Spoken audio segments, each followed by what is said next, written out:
in the first place. So essentially, it is up to the sitting judge to use discretion to determine whether or not there is reason to have a PFA in place.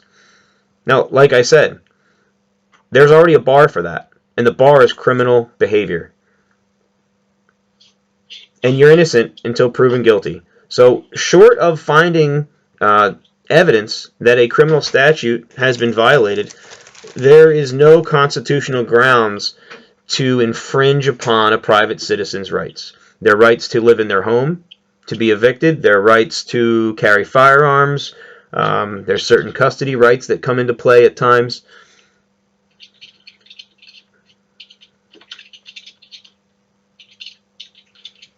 And that's why these orders are dangerous, because they don't operate under statute and constitutional law.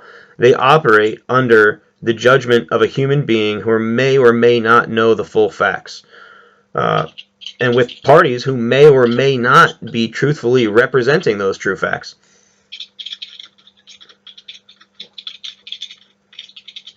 I mean, these orders are not issued by a jury of my peers.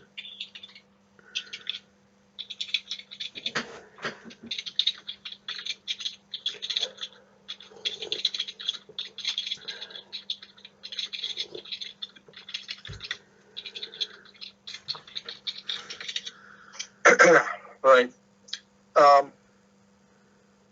Do you feel that you were deprived due process in the PFAs that became final?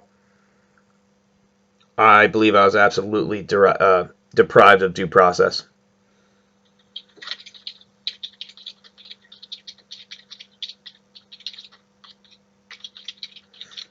I would argue that the act of even holding a hearing with criminal-like penalties regarding a PFA,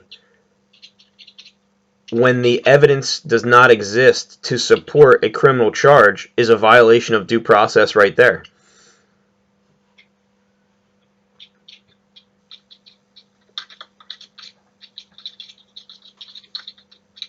Okay. What I was trying to get to a second ago was the fact that you have pleaded guilty to crimes of violence against your ex-wife and your tenant. Well, actually, the issues you're talking about are not the pleadings are not considered violent crimes by statute. It's not considered a violent crime.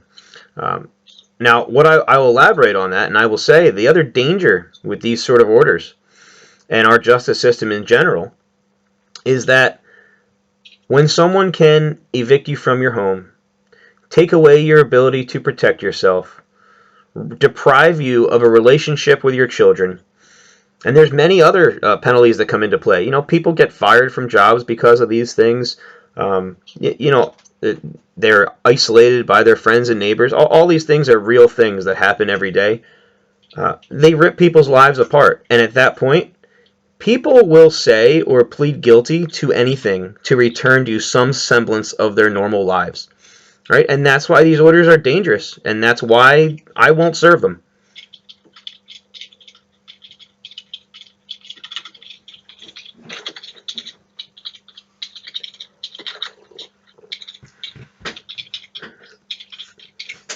They represent a fundamental violation of the principles of liberty that this country was founded upon.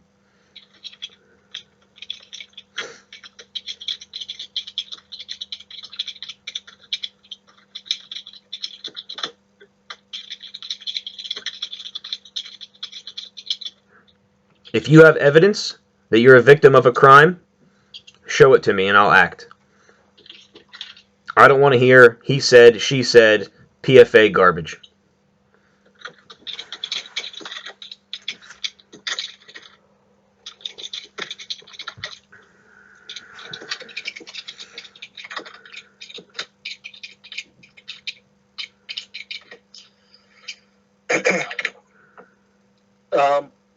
In the end, it's up to the local district judge whether he wants to use the township constable Do you have any prior relationship with the district judges in Moore Township? I have no prior relationship with the district justices in the township, other than the times that I've actually done business in those courtrooms. Outside of that official capacity, I have no business or personal relationship with any of these judges. Do you think that there are two that cover Moore Township, correct? Hawk and Schlegel? Yep, Magistrate Schlegel and Hawk, and I'm familiar with both of them. Yeah.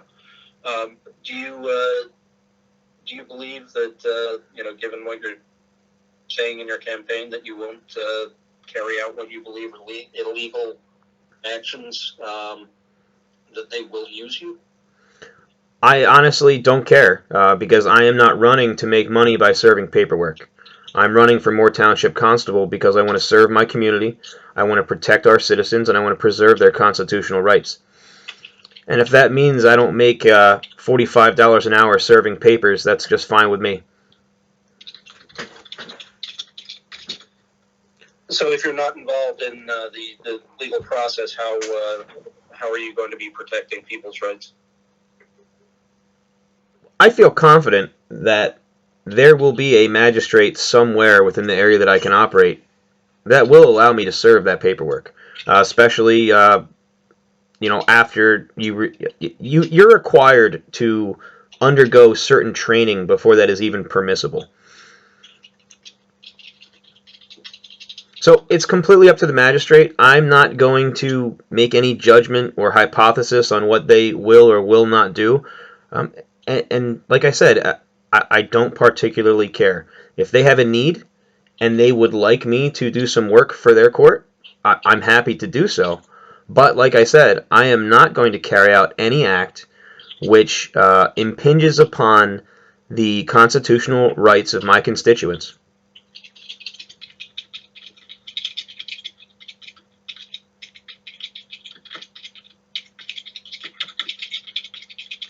And there is plenty of service process that does not impinge upon those constitutional rights.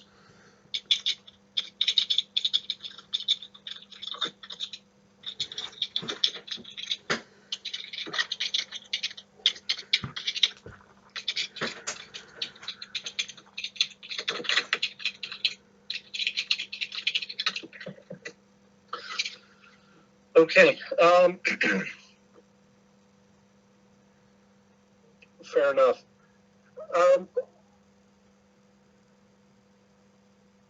I think that's all I have for you. Certainly, if there's anything else that you'd like to say that I haven't asked you about, feel free to.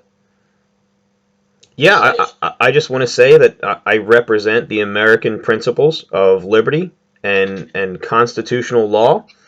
I want to protect my citizens. I want to serve my community. And on May 18th, vote Flower for Freedom. Moore Township Constable. Okay. Best of luck. All right, thank you. You have a great day. Oh, hey, one question for you. Yeah. Do you have an estimated time in which you think your article may be published? It'll probably go online sometime later today. Okay. Would you be able to maybe text me a link to where I might find it? Sure. I think probably easier just to remember mcall.com. I can try to send you a link. I honestly don't always remember, but I will make a note for myself, all right? All right, I appreciate it. And if you have any follow-ups, feel free to give me a call back. All right. Thank you, man. Yep, take it easy.